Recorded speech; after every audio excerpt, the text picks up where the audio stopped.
Assalamualaikum warahmatullahi wabarakatuh. Bismillahi walhamdulillah.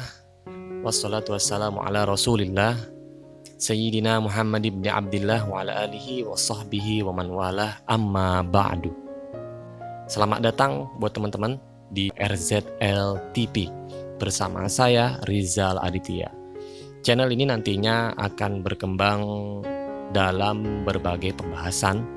Salah satunya tentunya adalah pembahasan yang berkaitan dengan sejarah, berkaitan dengan literatur Islam, dan juga berkaitan juga dengan hal-hal lain yang menarik yang nantinya juga akan ada di channel RZL TV. Kali ini kita akan mengulik tentang sejarah terciptanya Nabi Adam alaihissalam sebagai manusia pertama menurut pandangan dari literatur agama Islam. Nah, di dalam cerita ini nantinya juga akan terselip tentang asal-usul gimana sih seorang malaikat maut. Nanti itu semua akan ada sedikit ringkasan tentang terciptanya tugas malaikat Israel sebagai malaikat maut, yang mana itu ada kaitannya dengan cerita daripada Nabiullah Adam alaihissalam ini.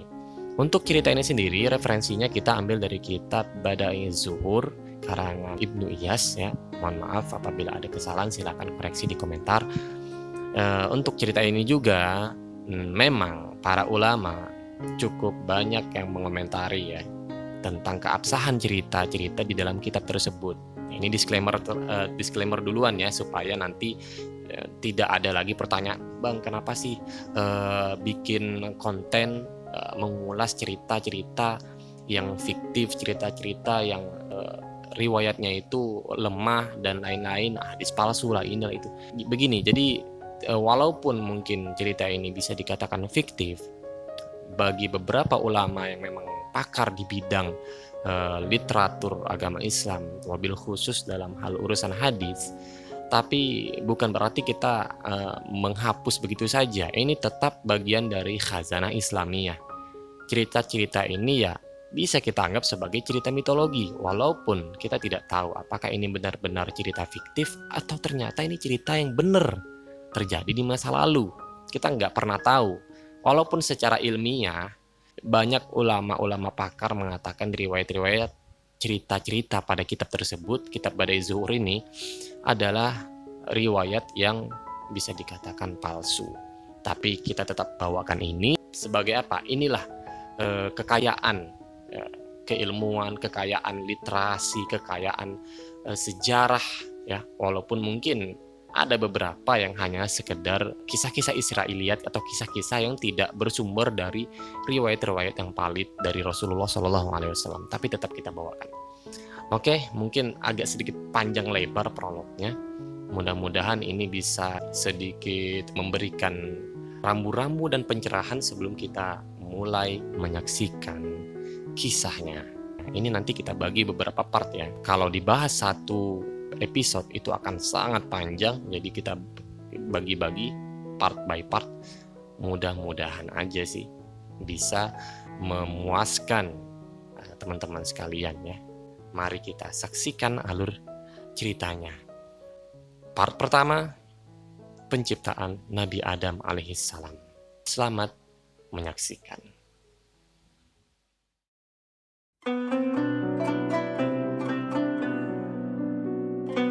Imam As-Sa'labi bercerita di dalam kitabnya, pada waktu Allah Subhanahu wa Ta'ala ingin menciptakan Nabiullah Adam alaihissalam, maka Allah Subhanahu wa Ta'ala memberi wahyu kepada bumi.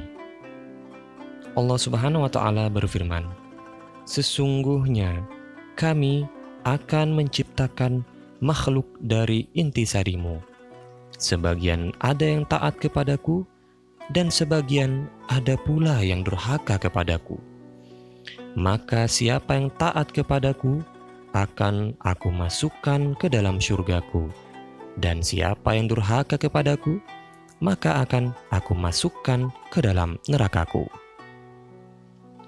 Kemudian Allah Subhanahu wa Ta'ala mengutus Jibril alaihissalam untuk turun ke bumi untuk membawa secakupan tanah dari bumi, yang mana tanah tersebut kelak akan menjadi bahan utama dalam pembentukan atau penciptaan daripada Nabiullah Adam alaihissalam.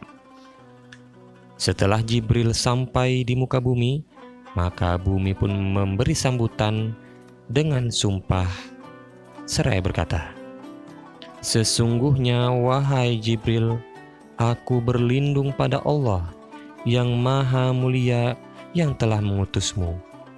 Aku minta agar kamu tidak mengambil sesuatu dariku yang mana sesuatu tersebut bisa masuk ke dalam neraka." Setelah mendengar perkataan dan sumpah dari bumi tersebut, Jibril tidak mau mengambil secakupan tanah dan memilih untuk kembali kepada Allah Subhanahu wa taala. Setelah kembali kepada Allah Subhanahu wa taala, Jibril pun berkata kepada Allah, "Bumi telah meminta perlindungan atas nama besar-Mu, maka saya tidak berani untuk mengambil sesuatu darinya." Kemudian Allah pun mengutus utusan kedua setelah Jibril gagal melaksanakan tugasnya. Kali ini yang bertugas adalah malaikat Mikail alaihissalam meluncur ke muka bumi dan mengambil secakupan tanah darinya. Namun kembali lagi, bumi mengucapkan sumpah kepada Mikail sebagaimana sumpah yang telah dia ucapkan kepada Jibril sebelumnya. Kemudian Mikail pun memuliakan sumpah dari bumi tersebut dan memilih untuk kembali juga kepada Allah Subhanahu wa taala tanpa mengambil apapun dari bumi. Kemudian Allah mengutus malaikat ketiga, yakni Israel, untuk menjalankan misi mengambil intisari daripada bumi sebagai bahan baku untuk menciptakan Nabiullah Adam alaihissalam. Jibril pun turun ke muka bumi, kemudian Jibril langsung menancapkan tombaknya, maka bumi pun berguncang hebat. Terus Israel mengulurkan tangannya untuk mengambil secakupan tanah dari bumi. Namun bumi pun kembali bersumpah sebagaimana sumpah yang telah dia ucapkan sebelumnya kepada Mikail dan juga Jibril. Namun kali ini sikap dari malaikat Israel beda jauh. Malaikat Israel mengatakan taat kepada perintah Allah Subhanahu wa taala itu lebih baik daripada menuruti sumpahmu. Kemudian Israel mengambil secakupan tanah dari berbagai pojok di muka bumi. Dia mengambil intisari bumi, baik tanah bagian hitam, bagian putih, bagian merah, tanah yang berasal dari gunung, dari atas ataupun bawahnya. Kemudian Israel pun membawa secakupan tanah tersebut untuk diserahkan kepada Allah Subhanahu wa taala. Lalu Allah pun bertanya kepada Israel, "Wahai Israel, kenapa kamu tidak menuruti sumpahnya bumi sebagaimana yang telah dilakukan oleh Jibril dan juga Mikail, saudara-saudaramu? Padahal bumi sudah bersumpah atas namaku." Maka Israel pun menjawab, "Ya Tuhanku, perintahmu lebih berhak untuk aku lakukan, dan takut kepadamu lebih aku utamakan." Setelah mendengar jawaban dari malaikat Mikail tersebut, Allah Subhanahu wa taala berfirman, "Mulai sekarang kamu akan menjadi malaikat maut dan malaikat pencabut nyawa dan malaikat pengambil nyawa dari jasad-jasad makhluk yang hidup di dunia." Dan sebelum kejadian ini belum ada yang namanya malaikat maut. Jadi secara garis besar, penunjukan malaikat Israel sebagai malaikat maut adalah yang pertama dalam sejarah kehidupan. Wallahu a'lam bishawab. Baik, ceritanya udah selesai part pertama. Nanti insya Allah kita akan lanjutkan lagi part kedua, masih tentang penciptaan Nabi Adam. Dan memang ceritanya benar-benar menarik ya. banyak hikmah yang bisa kita ambil dalam cerita-cerita tersebut, walaupun memang terindikasi cerita-cerita ini adalah cerita yang fiktif.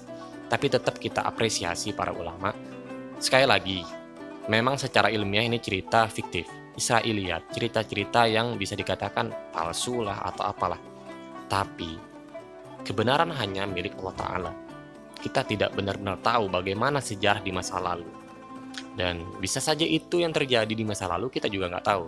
Yang penting kita cukup mengapresiasi dan menganggap ini sebagai salah satu kekayaan literatur di dalam agama Islam, terlepas dari benar atau tidaknya. Yang pasti kita hargai itu, namun kita tetap berhati-hati ya dalam menyikapi setiap kisah, setiap cerita yang ada di dalam literatur agama, dalam kitab-kitab tarikh, kitab sejarah, apalagi mengatasnamakan hadis. Walaupun memang beberapa ulama sering juga ya mengutip kisah-kisah Israiliyat untuk memperkuat atau untuk memberikan bumbu di dalam kitab-kitab ilmiah mereka. Ya, tidak hanya kitab ini. Koreksi jika saya salah dalam penyampaian, dan sekian mungkin apa yang bisa saya sampaikan untuk part pertama. Mudah-mudahan part kedua menyusul, dan jangan lupa like videonya, subscribe channelnya, terus share, terus juga komen, dan mudah-mudahan bermanfaat untuk teman-teman sekalian. Sekian dari saya, wabillahi taufiq wal hidayah, wal afu minkum. Wassalamualaikum warahmatullahi wabarakatuh.